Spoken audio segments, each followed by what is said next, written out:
Hi! Alam niyo po ba kung paano i-set up ang router at ang inyong modem? Paano ito kinakabit? Well, yan ang ituturo ko sa inyo ngayon. Kaya panoorin niyo ang video ito hanggang sa huli.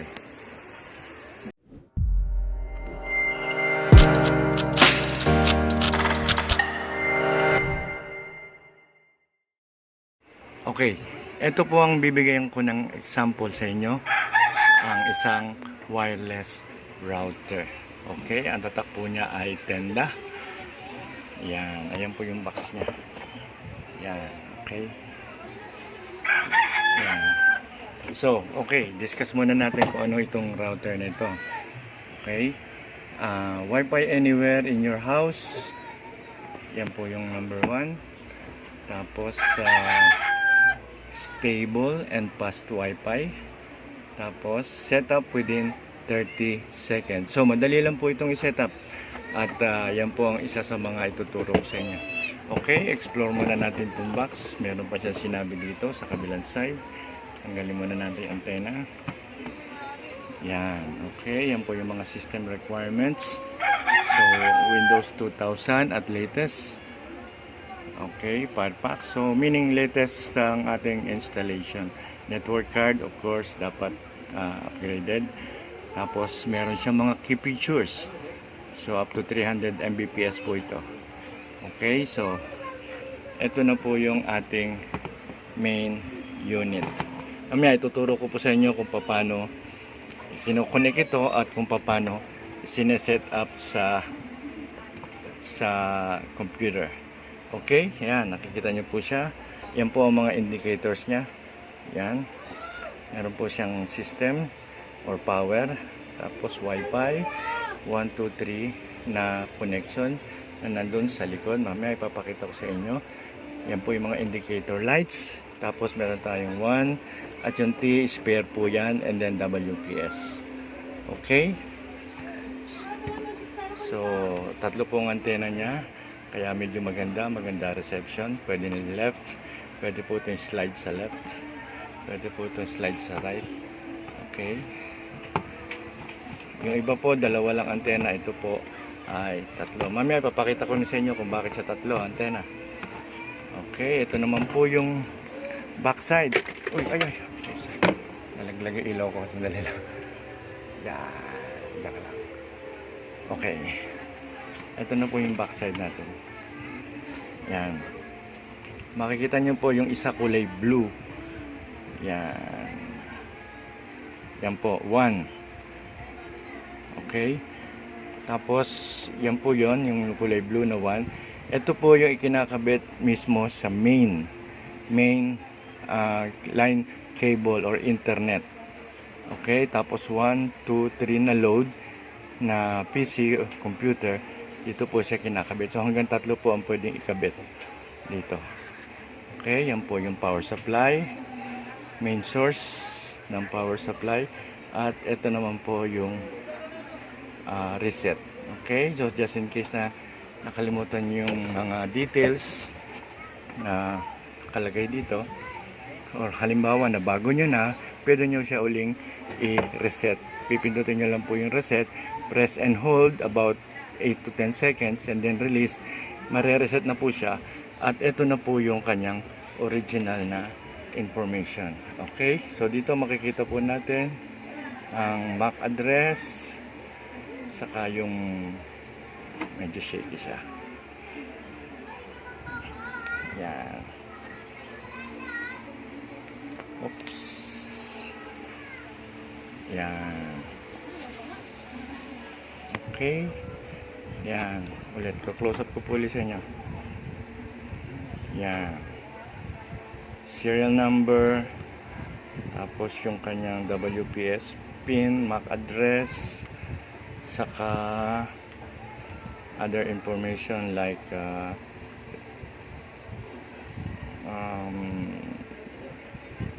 yan, mga CFC configuration natin. Okay, so that's it. Nandiyan po lahat ng information sa likod po ng unit. Okay, ayan po yan. Ayan po yung yung back side, tapos tatlong antena niya, tapos yan po ang mga indicator lights. Okay, so ayan po yung box niya. Tapos ngayon ipapakita ko naman po sa inyo ang manual. Ayan, meron po siyang kasamang manual, at pag binuksan po natin yan, makikita po natin ang buong details. Yan, buong details ng installation guide. Okay, bubuksan po natin. Yan. Then the installation guide. Okay, so meron po tayong configuration dito, tapos how to connect your router. Ayan, complete details. Next, tapos yan po yung mga status ng LED or LED indicators, kung ano po ang dapat na kulay. Pwede pong red, pwedeng green, pwedeng blinking. Tapos dito meron tayong internet connections. Okay, may tatlong type po, dynamic or static.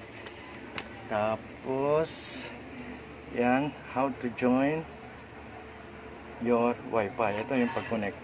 Okay, anyway, tuturo ko naman po sa inyo yan. I-actual natin yan sa computer. Okay, so for now, dito muna tayo.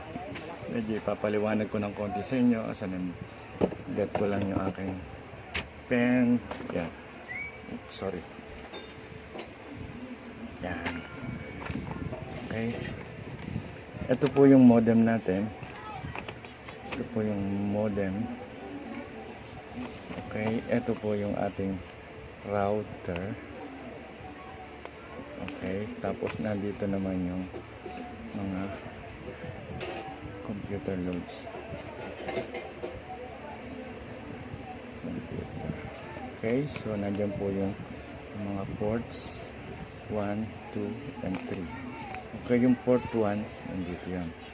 Pinakita ko sa inyo kanina. So from modem, galing po sa internet, internet line natin, whether it's PLDT,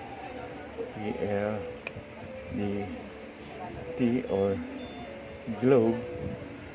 Yan. Ito po ang ating modem. And then, kakabit po yan dito sa ating router. Okay, then from the router, ito na po yung mga ports ng router. So, since na ito ay port channel router, yung isa hindi po pwede natin gamitin because it's coming from the line. So ang available na lang po natin na load ay tatlong hard wire. Okay, tapos ang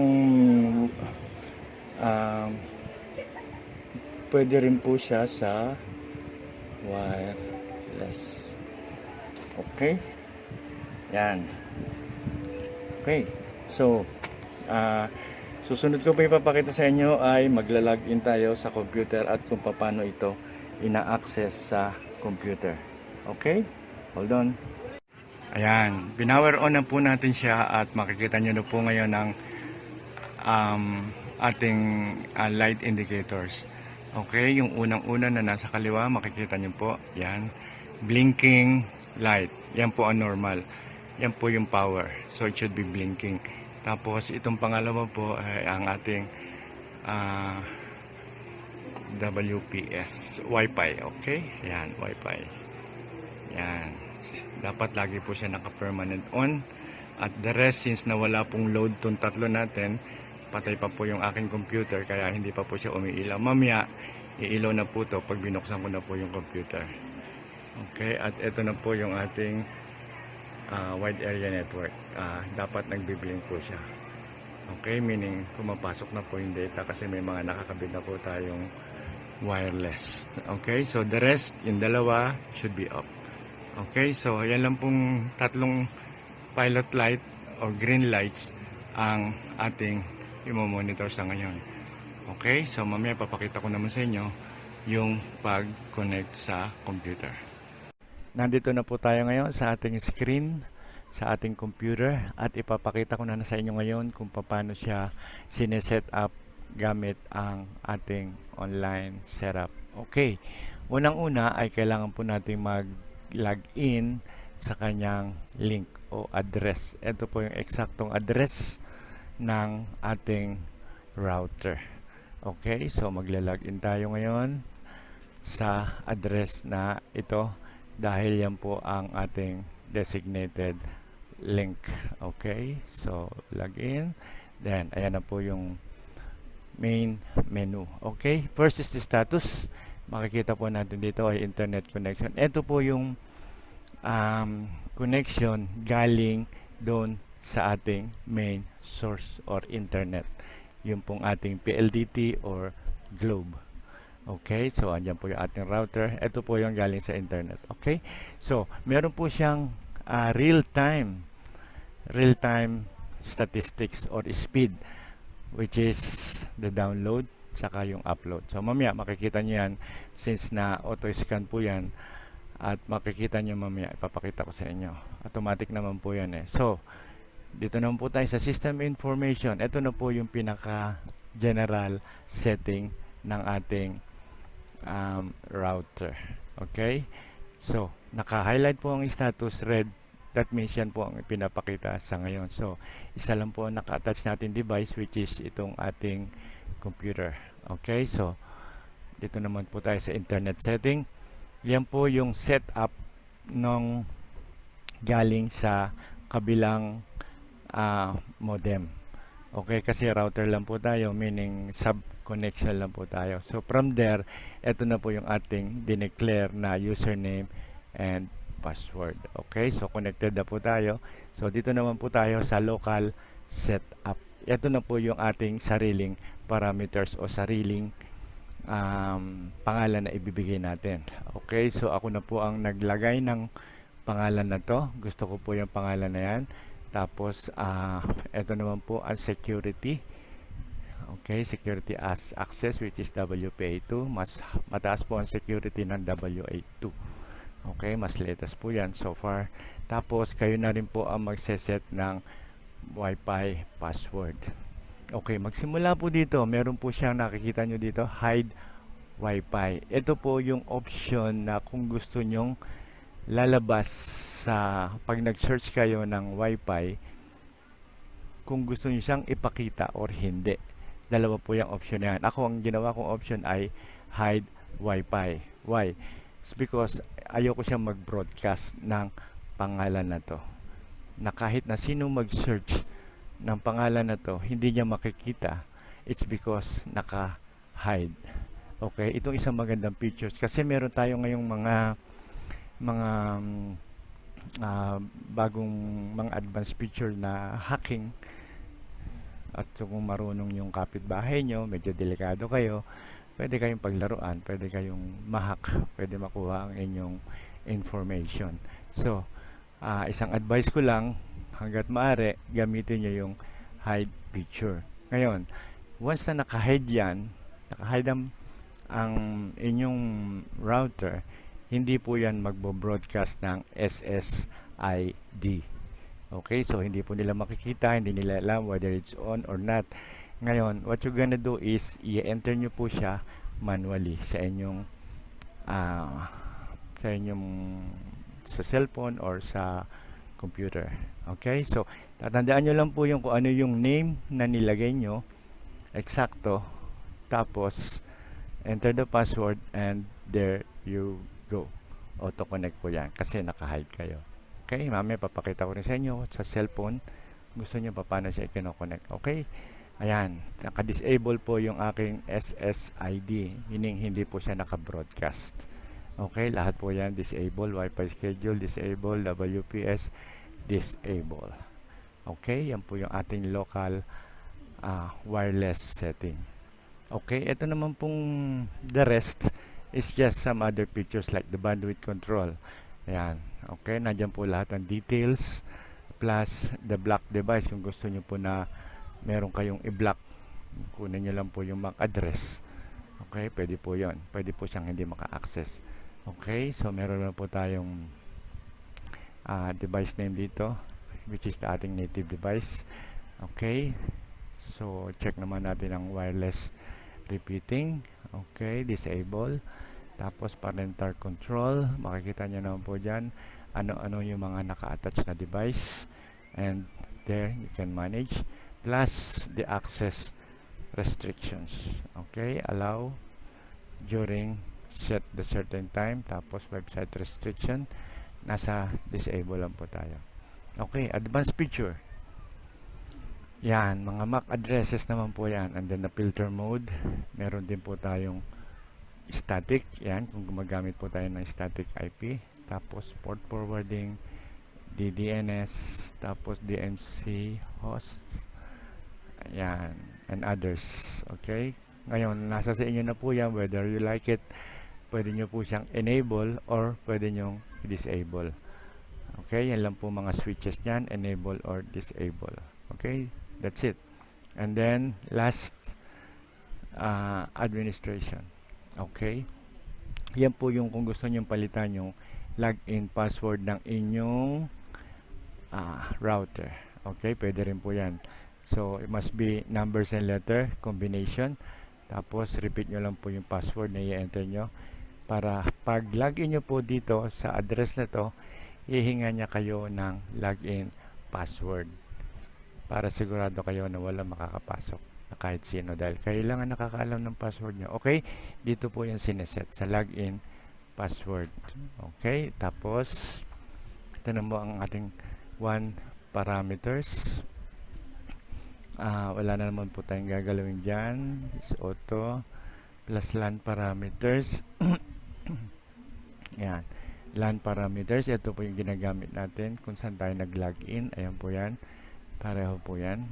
Okay, tapos the rest, must start and DNS same.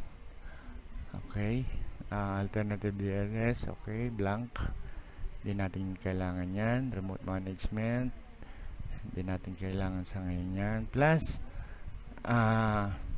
ito po yung mga device management. Okay, reboot router, what reset factory default. Meron din po yan doon sa likod, yung pinakita ko sa inyo kanina. Sa unit mismo, meron po doon reset to factory. Okay, if you want to back up the configuration, if you want to restore the configuration, and anything else. Okay, system auto maintenance. Okay, pagka halimbawa nagkaroon kayo ng problema, hindi kayo makakonect, pwede nyo po siyang iset sa maintenance, then gawin nyo po yung kung anong problema, i-correct nyo muna, tapos balik uli kayo dito, enable nyo lang ulit, and then just click OK. Yan, okay, that's it. Wala naman pong masyadong mahirap dito, kundi ang kailangan lang po natin i-set up ay ang ating wireless setting. Sa umpisa lang po yan, first time, one time. So pwede nyo pong matest muna, bigyan nyo lang siya ng wifi name and password, tapos huwag nyo munang i-hide para makita nyo muna siya kung magbo-broadcast siya ng SSID. And then pag nakita nyo na ID, mag-login kayo, makakapasok na kayo sa inyong internet. Okay, and then pag nakita nyo nang gumagana na, saka nyo lang siya i-hide. Tapos i-enter nyo lang siya manually sa inyong cellphone or computer. Okay, I think that's it for now. Sana may natutunan kayo, at ito po ang ating review na ginawa tungkol sa router, how to connect it, paano kinakabit at paano sineset up. Okay, so please like my channel and subscribe. Pakiring na rin yung bell para pagka meron tayong mga bagong video na ilalabas, na-upgrade kayo. Okay, maraming po salamat and God bless.